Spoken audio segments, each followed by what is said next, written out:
गोरखाओं की आवाज को बुलंद करने के लिए चैनल को सब्सक्राइब करें और खबर को लाइक शेयर करें। जी, नमस्कार। आज हमारे साथ मौजूद हैं दार्जिलिंग के लोकप्रिय विधायक नीरज जिम्बा तामांग। नीरज जी, आपका स्वागत है। Thank you so much. पहला कमेंट, आज त्रिपक्षीय वार्ता था, वाकई क्या यह त्रिपक्षीय वार्ता था या बंगाल सरकार इसमें आई या नहीं? या ये सबको जानकारी करना चाहता हूँ कि बंगाल सरकार की तरफ से चीफ सेक्रेटरी का आने का बात था। उनका नाम भी लिस्ट में था, लेकिन वो आज उपस्थित नहीं हो पाए।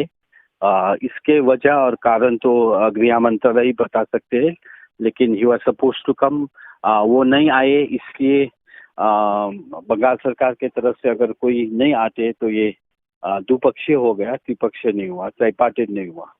जिस तरह से आपके साथ जो इस वार्ता में शामिल थे पहाड़ के आपके गठबंधन जी, के दल के लोग, जी। उनकी तरफ से इस तरह से मीडिया में बयान आ रहे हैं कि यह वार्ता बेनतीजा निकली।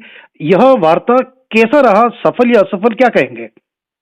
किसी ने अब तक नहीं कहा कि ये वार्ता मतलब कौन कह रहा है कि ये वार्ता फलदायक नहीं था और कोई वो नहीं हुआ? कौन कह रहे हैं आप? जिस थोड़ा तरह से बताइएगा। मीडिया में मैंने देखा, आपके मीडिया में मोर्चा कौन बताया? मोर्चा मोर्चा के सहयोगी हैं आपके, वो लोग कह कौन? रहे हैं कि नहीं नहीं बेनतीजा, नहीं, किसी मतलब ने कहा इसमें no no no no. Conclusion नहीं निकला। नो कंक्लूजन तो सॉल्यूशन होने के बाद निकलेगा ना। This was not a conclusive meeting. ये मीटिंग तो चहल पहल था। इसमें हमारे तरफ से हमने अपना बात रखे हैं और केंद्र सरकार को हमने पूछे हैं। हमारे तरफ से हमने कहा कि आप लोग बताओ, आप क्या चाहते हो, कैसे निवारण चाहते हो, कैसे समाधान चाहते हो, आप क्या देने चाहते हो। हमारा मांग तो वही रहा है सुभाष सिंह के समय से लेके अब तक। जब हम लोग गृह मंत्रालय में आज जब तक हम प्लीड कर रहे हैं, हमारा मांग तो एक ही है कि हमको बंगाल से अलग करो। लेकिन केंद्र सरकार क्या चाहते हैं, क्या देना चाहता है? केंद्र सरकार के लिए गोरखाओं के प्रति उनका समाधान हेतु क्या निवारण है? तो ये अभी चलेगा डायलॉग तो एक दिन में, 2 दिन में और 2-3 मीटिंग में नहीं होगा। सुभाष सिंह के समय में 18-19 डायलॉग हुए थे। बिमल गुरुंग के टाइम में 11 डायलॉग हुआ था। ये तो बस शुरुआत है, 2 डायलॉग हुआ। जिस तरह से आप कह रहे हैं कि ये वार्ता सफल हुई, आपका क्या मानना है कि ये सफल, सफल वार्ता है? एकदम बहुत सफल, बहुत प्रोडक्टिव। जितने भी वार्ता है आज के डेट में, जितने भी वार्ता हम पार्टिसिपेट किए, ऑफिशियल नॉन ऑफिशियल, उसमें सबसे सकारात्मक डायलॉग यही हुआ है। It has been the most productive dialogue ever. जिस तरह से जानकारी आ रही है कि गृह मंत्रालय में सभी जितने भी लोग शामिल हुए वार्ता में, सबको बोलने का बराबर अवसर मिला। आपने क्या बोला, आपने क्या चीज कही? मैंने कहा कि प्रधानमंत्री का सपना जो था उन्होंने देखा था। भारत के बहुत सारे प्रधानमंत्री हुए, जवाहरलाल नेहरू से लेके मनमोहन सिंह तक। किसी प्रधानमंत्री का ये दक्षता नहीं था, कन्विक्शन नहीं था और करेज भी नहीं था कि उन्होंने, जिसने गोरखाओं के, कभी गोरखा को बढ़ा चढ़ा के गोरखा का सपना हमारा सपना कहने वाला प्रधानमंत्री इतिहास में नहीं था। तो ये सपना को पूरा करने का भी समय आया है। This is the right time, क्योंकि सपना तो हर कोई देखता है लेकिन उसको पूरा बहुत कम करते हैं। तो आपको इतिहास अगर याद रखेगा तो ये प्रधानमंत्री के हिसाब से याद रखना चाहिए, जिसने गोरखा का सपना देखा भी था और पूरा भी कर दिया। और मैंने कहा कि मेरे हाथ में ये भारत का संविधान है और एक हाथ में मेरा तिरंगा है, इसको कभी आप लोग गिरने मत देना। ये सदा वह हमारा दिल में रहे, हमारे छाती पे रहे। गोरखा का कंट्रीब्यूशन के बारे में मैंने कहा कि कारगिल का लड़ाई से लेके जितना भी भारत का लड़ाई हुआ है, गोरखाओं ने अपना प्राण निछावर कर दिया है। देश के लिए मरने वाला, मिटने वाला और देश को सर्वोच्च मानने वाला गोरखा ही है। अगर आप कोई निदान देना चाहते, कोई समाधान करना चाहता हो, तो गोरखा का इंटरेस्ट में मत करो, बंगाल का इंटरेस्ट में मत करो, आप देश का इंटरेस्ट में करो। देश का हित में, देश का इंटरेस्ट में और देश का सुरक्षा के लिए आप जो भी करोगे वो हम गोरखाओं को स्वीकार होगा। लेकिन वो संविधान के दायरे पे होना चाहिए। हमारा भूमि सुरक्षा होना चाहिए। भूमि का सुरक्षा, जाति, 11 जात गोष्ठी को मान्यता होना चाहिए। ये सब लेके अगर आप कोई समाधान हमको प्रपोज करते हो तो उस पर हम लोग विचार करेंगे और यूनानिमसली स्टेक होल्डर्स जो है वो सब एक निर्णय पे आएंगे और वो स्वीकार होगा वो सब चीज। जिस तरह से पूरे देश की निगाह इस समय बहुत बड़े वक्फ संशोधन बिल पे टिकी है, अभी आप लोग बाग टीवी में भी देख रहे हैं। कहीं ना कहीं आपको लगता है नहीं कि वार्ता को आगे पोस्टपोन भी किया, 2 की जगह 3 अप्रैल को आयोजित किया गया? फिर ये भी हुआ। ओवर शेडो तो नहीं हो गया वक्फ बिल ना ना के ना, चलते? वर्क बोर्ड का बिल हमारे लिए सेकेंडरी है। दूसरों के लिए ये प्राइमरी हो सकता है, लेकिन हमारे लिए मेन इशू, मेन फोकस हमारा गोरखाओं का समस्या का समाधान है। वो का जो बिल है वो सेकेंडरी है। फिर भी एक दिन हमारा पोस्टपोन हुआ, वार्ता हुआ, उसी जगह पे हुआ, 1 घंटा आगे हुआ, 1.5 घंटे तक मीटिंग चला। राज्य मंत्री ने सबको मौका दिया। राजू बिष्ट जी को सबसे ज्यादा मौका मिला, क्योंकि हमारा प्रतिनिधि टोली का वो उन्होंने क्या नेतृत्व कहा, कर अगर रहे आप थे। संक्षिप्त में बता पाए, राजू बिष्ट ने क्या बात रखी? राजू बिष्ट ने ए से लेके जेड तक दार्जिलिंग पहाड़ के इतिहास से सब कुछ उन्होंने इंटीग्रेटली थेरब्रेड उन्होंने रखा।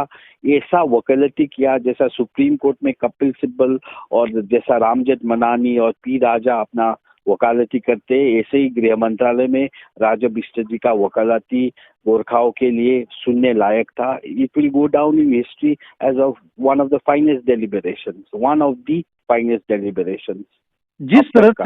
जिस तरह से पहाड़ की जनता बहुत उम्मीद बांध के रखी थी, तो उनकी उम्मीदों के लिए आपकी तरफ से इस वार्ता के बाद उत्तर क्या है?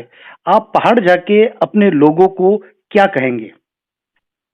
पहाड़ का लोगों को हम यही कहना चाहते हैं कि जो वार्ता हुआ वो बहुत सकारात्मक हुआ। अभी वार्ता का दौर अंत अंत में है, अंतिम चरण पे है। अभी जो होगा डेलिबरेशन होगा, अभी निर्णय होने का समय है। पहाड़ का जो समस्या है उसको अभी हम एक नजर से देखें तो कैंसरस हो गया। कैंसर भी वो स्टेज में है कि चौथा स्टेज में, 4th स्टेज का कैंसर है, पॉलिटिकल कैंसर है। जो बंगाल ने हमारा पहाड़ पे वो कैंसर लगाया है, इसका ट्रीटमेंट के लिए अब कैंसर का ट्रीटमेंट होगा तो अब रेडियोलॉजी, रेडियोथेरेपी, केमोथेरेपी थोड़ा तकलीफदायक है। लेकिन केंद्र अगर हमको सही ट्रीटमेंट देगा तो हमारा जाति बचेगा, हमारा भूभाग बचेगा, हमारा मांग बचेगा। तो हम केंद्र सरकार से यही उम्मीद करते हैं, निवेदन करते हैं कि जल्द से जल्द इसका गोरखाओं का समस्या का समाधान का एंटीडोट हो। नहीं तो बंगाल सरकार हमको इथेनिक क्लींजिंग कर देगा, न गोरखा रहेगा न गोरखालैंड रहेगा। तो इमीडिएट पॉलिटिकल रेमेडी एक एंटीडोट के तहत हम लोग को मिलना चाहिए, और ये ग्रहण करने के लिए शिव जी का ताकत होना चाहिए। शिव जी ने 20 पिया था, वो 20 पीने वाला लीडर चाहिए। शिव जी अगर चाहते तो 20 नहीं पी सकते थे, लेकिन फिर भी ये संसार को बचाने के लिए उन्होंने 20 का ग्रहण किया। हम लोग भी 20 ग्रहण करने के लिए तैयार है, लेकिन हमारा जाति बचना चाहिए, हमारा माटी सुरक्षित होना चाहिए। जिस तरह से विधायक जी इस पूरे वार्ता में कहीं राष्ट्रीय सुरक्षा का भी मुद्दा आया, क्योंकि बांग्लादेश में जरूर उथल पुथल जरूर। और जो हाँ, चिकन नेक का एक विषय है, क्योंकि वो एकदम देश के एकदम लिए है। गोरखा तो एकदम। देश के एक बहुत सम्मानित नागरिक है, यस लेकिन पूरे देश के लिए राष्ट्रीय सुरक्षा एक बड़ा मुद्दा है, और ये यस चिकन नेक क्षेत्र एब्सोल्युटली, आप ही का क्षेत्र है। ये एब्सोल्युटली, इसलिए ये बात अनिवार्य था। बहुत विपक्ष में हमारा साथी लोग कह रहे हैं कि ये 26 का एक्सरसाइज है, लेकिन अगर 26 का एक्सरसाइज पॉलिटिकल एक्सरसाइज होता तो ये कभी वार्ता आज का दिन में नहीं होता। क्योंकि बंगाल का सेंटर का बीजेपी का इंटरेस्ट ये है कि वार्ता अगर नहीं होने से उसको बंगाल में एडवांटेज है। लेकिन ये राष्ट्रीय सुरक्षा को मद्देनजर रखते हुए, राष्ट्रीय हित को मद्देनजर रखते हुए वार्ता हुआ है। अभी जियो पॉलिटिकल चेंजेस जो बांग्लादेश में हो रहा है, नेपाल में उथल पुथल हो रहा है, ये सबको समावेश करके एक केंद्र सरकार ने ये जोखिम भरा वार्ता करने का साहस किया। इसके लिए हम गृह मंत्री को धन्यवाद देना चाहते हैं। और जल्द से जल्द ये राष्ट्रीय सुरक्षा का मामला जो है, चिकन्ने का मामला है, नेशनल सिक्योरिटी का है, तो हमने यही बताया कि गोरखा का इंटरेस्ट को छोड़िए, बंगाल का इंटरेस्ट को छोड़िए, राष्ट्र का इंटरेस्ट देखिए। गोरखालैंड, गोरखा से बढ़कर देश को जरूरत है। देश का सुरक्षा के लिए गोरखालैंड चाहिए, गोरखाओं का समाधान होना चाहिए, राजनीतिक समाधान। चलिए विधायक जी, जो आप भी वापसी के लिए आपको भी जाना होगा, जी आपका जी समय है, और अंत में ये कहना चाहेंगे आपसे, अंत में एक जी प्रश्न का उत्तर लेना चाहेंगे। जी जिस तरह से जीनले से आप जुड़े हैं, उनके आप जनरल सेक्रेटरी भी हैं, जीनेलेब का एक कोर एजेंडा जनजाति का और छैठो अनुसूची, ये जी मुद्दा जी भी कहीं ना कहीं इस वार्ता में शामिल रहा, ये विषय। ये डिस्कशन हुआ था, ये चर्चा पे आया था, ये चर्चा पे आया था क्योंकि पॉलिटिकल अचीवमेंट पहाड़ में क्या क्या हुआ था, जीटीए हुआ था, डीजीएससी हुआ था, इसके बाद 6 शेड्यूल को स्टैंडिंग कमेटी में गया था, ये सब चर्चा का विषय था। चलिए, आपने हमें अच्छी तरह से जानकारी दी।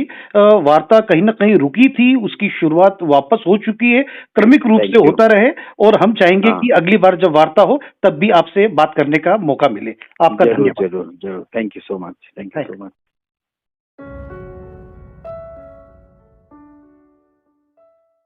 गोरखाओं की आवाज को बुलंद करने के लिए चैनल को सब्सक्राइब करें और खबर को लाइक शेयर करें।